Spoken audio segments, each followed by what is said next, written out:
મોટા સમાચાર મળી રહ્યા છે। મહત્વના સમાચાર પર નજર કરીશું। અમદાવાદની એલડીઆર સ્કૂલમાં એક ચોંકાવનારી ઘટના સામે આવી છે। નાના બાળક સાથે શાળામાં અડપલા કર્યાના આરોપ લાગ્યા છે। શાળાના જ કર્મચારીએ અડપલા કર્યાનો ગંભીર આરોપ લાગ્યો છે।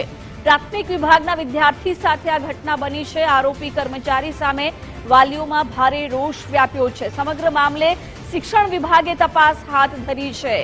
નાના વિદ્યાર્થી સાથે આ અડપલાની ઘટના અમદાવાદની એલડીઆર સ્કૂલ સામે આરોપો ચોંકાવનારી ઘટના બની છે। શાળાના જ કર્મચારી દ્વારા આ કૃત્ય કરવામાં આવ્યું છે। પ્રાથમિક વિભાગના વિદ્યાર્થી સાથે આ ઘટના બની છે। વાલીઓમાં ભારે રોષ આ ઘટનાને લઈને સામે આવ્યો છે। સમગ્ર મામલે હવે શિક્ષણ વિભાગે પણ તપાસ હાથ ધરી છે। તપાસના આદેશ આપવામાં આવ્યા છે। વિગતો સાથે સંવાદદાતા અર્પિત દરજી લાઈવ જોડાઈ ગયા છે।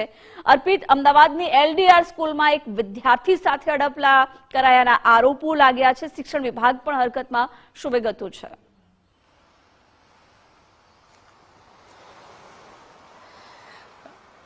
આખો મામલો બોપલ વિસ્તારની એલડીઆર ઇન્ટરનેશનલ સ્કૂલ આવેલી છે ત્યાંનો સામે આવ્યો છે કે પૂર્વ પ્રાથમિક વિભાગમાં અભ્યાસ કરતો એક બાળક છે, નાનો બાળક છે, એ કયા ધોરણમાં ભણે છે, એનું નામ શું છે એ હાલ એસ્ટાબ્લિશ નહીં કરી શકાય, કેમ કે એની ગુપ્તતા જાળવાય એ ખૂબ જરૂરી બની જાય છે। આ પ્રકારના કિસ્સામાં બોપલ પોલીસ સ્ટેશનમાં આ મામલે પોસ્કો કલમની હેઠળ ફરિયાદ નોંધવામાં આવી છે અને ફરિયાદના આધારે પોલીસ દ્વારા આરોપીની ધરપકડ પણ કરી લેવામાં આવી છે। પણ એક ચિંતાજનક સમાચાર અને એક મહત્વના સમાચાર સામે આવ્યા છે। એલડીઆરપી સ્કૂલ આવેલી છે જ્યાં આ પ્રકારની ઘટના સામે આવી છે। જ્યારે નાના બાળકો સાથે આ પ્રકારની ગંભીર પ્રકારની ઘટના બનતી હોય છે ત્યારે ખૂબ ચિંતાજનક હોય છે, કેમ કે વાલીઓ શાળાના ભરોસે, શાળાના કર્મચારીઓ જે જવાબદાર સંચાલકો હોય છે એમના ભરોસે પોતાના બાળકો મૂકી દેતા હોય છે અને એવામાં આ પ્રકારની ઘટના સામે આવી છે। સાહેબ, પ્રિન્સિપાલ અચ્છા, આપ સ્કૂલમાંથી છો સર, આખો મામલો શું છે, ઘટના શું બની હતી, આપણા ધ્યાને કેવી રીતે આવ્યું? કોઈનું નામ નથી લેવાનું, એ ચાહે તમારો કર્મચારી હોય, છોકરોની આઈડેન્ટિટી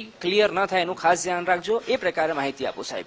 એટલે પ્રી પ્રાઇમરીના પેરેન્ટ્સે અમને કમ્પ્લેન કરેલી કે અમારા ચાઇલ્ડનું એબ્યુઝમેન્ટ થતું હોય, એટલે એમણે ગંભીર આક્ષેપો એમણે કરેલા। એટલે અમે લોકોએ ચેક કર્યું કોણ હતું અને પછી પોલીસને બોલાવી અને પોલીસને સોંપી દીધેલા છે એ કર્મચારીને। હવે એ પોલીસ તપાસ ચાલુ છે એમાં। અચ્છા, આજે જેની સામે આરોપ લાગ્યા છે કર્મચારી, એ કર્મચારી આપણા ત્યાં કેટલા સમયથી કામ કરી રહ્યો છે અને જે બાળક હતું એ બાળકે પોતાની વેદના અથવા તો એની સાથે જે બન્યું હતું એ કોના સામે કહ્યું, આપની સામે અથવા તો પેરેન્ટની સામે? એમાં કર્મચારી તો અમારે ત્યાં છેલ્લા 3 વર્ષથી ટોયલેટ સાફ કરવાનું કામ કરે છે, ટોયલેટ ક્લીનર છે, અને એણે કોઈ બાળકે કોઈ પણ જાતની ફરિયાદ નથી કરી। ક્લાસમાં પણ બહુ સામાન્ય વર્તનથી જ રહેતો હતો, પરંતુ એમના પેરેન્ટ્સે આ કમ્પ્લેન કરેલી છે અને અમે પેરેન્ટ્સની કમ્પ્લેન પર, અમને પેરેન્ટ્સે હજી સુધી બાળકને નથી મળ્યા અમે, પણ પેરેન્ટ્સે કમ્પ્લેન કરી છે અને પેરેન્ટ્સની કમ્પ્લેન ઉપર અમે એના પર લીગલ કાયદેસરના કાર્યવાહી કરેલી છે। અચ્છા, ફરિયાદ નોંધાવી છે, કોને નોંધાવી છે? આપે નોંધાવી છે કે પેરેન્ટ્સ દ્વારા બોપલ પોલીસ સ્ટેશનમાં નોંધાવવામાં આવી છે? સર, અમે તો પોલીસ બોલાયેલી, પછી આગળ એમણે કોની કમ્પ્લેન લીધી એ અમને હજી નથી ખબર।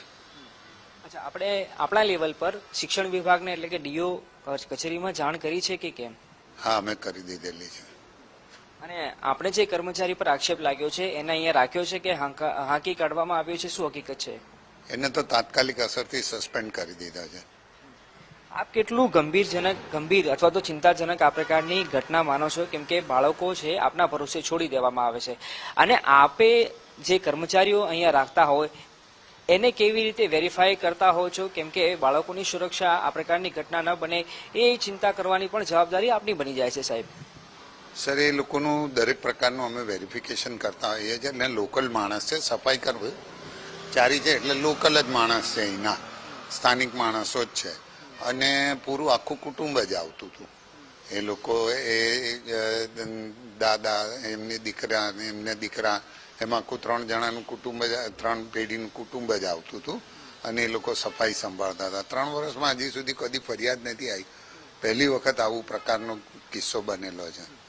કેમ કે બાળકોની સુરક્ષા અને એમાંય એ વિદ્યાર્થીની હોય અથવા તો પૂર્વ પ્રાથમિક વિભાગમાં અભ્યાસ કરતા નાના બાળકો હોય, એની સુરક્ષા સૌથી અગ્રિમ બાબત હોય છે। આમ તો તમામ બાળકોની સુરક્ષાની જવાબદારી આપની છે, પણ આ ખૂબ સેન્સિટિવ વિષય હોય છે. તો હવે આવનારા દિવસોમાં ક્યાં કેવા પગલાં લેવામાં આવશે, અથવા તો આ કિસ્સામાં કંઈ કાચું કપાઈ ગયું હોય આપના તરફથી, એવું તમને લાગી રહ્યું છે?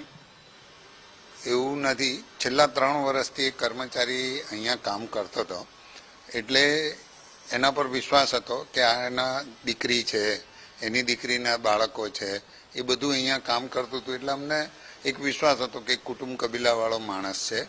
બીજી વસ્તુ, બાળકોની સુરક્ષા બાબતે શાળા બહુ જ સ્ટ્રિક્ટ છે, કડક છે, અને આવું કંઈ પણ થાય તો તાત્કાલિક એક્શન લે છે જ શાળા.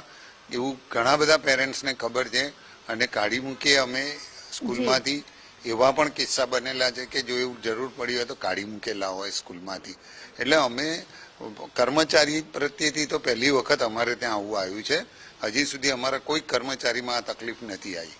ધન્યવાદ અમારી સાથે વાત કરવા બદલ. તો હતા શાળાના પ્રતિનિધિ, LDR ઇન્ટરનેશનલ સ્કૂલના પ્રતિનિધિ, જેમને આ કિસ્સો શું હતો, કયા પ્રકાર આખો કિસ્સો સામે આવ્યો, એ તમામ વિગતો આપી. જો કે હાલ મહત્વની વાત એ છે કે આખા મામલે બોપલ પોલીસ સ્ટેશનમાં ફરિયાદ નોંધાઈ છે. ફરિયાદના આધારે જેમના પર આરોપ લાગ્યા છે એ આરોપીને ઝડપી પાડવામાં આવ્યો છે, અને એની પૂછપરછ કરી આગળની કાર્યવાહી કરવામાં આવી રહી છે. જી અર્પિતા, આભાર જાણકારી માટે. તો પ્રાથમિક વિભાગના વિદ્યાર્થી સાથે બનેલી આ ઘટના પછી શિક્ષણ વિભાગે પણ તપાસના આદેશ આપ્યા છે, જ્યારે વાલીઓમાં પણ ભારે રોષ જોવા મળી રહ્યો છે.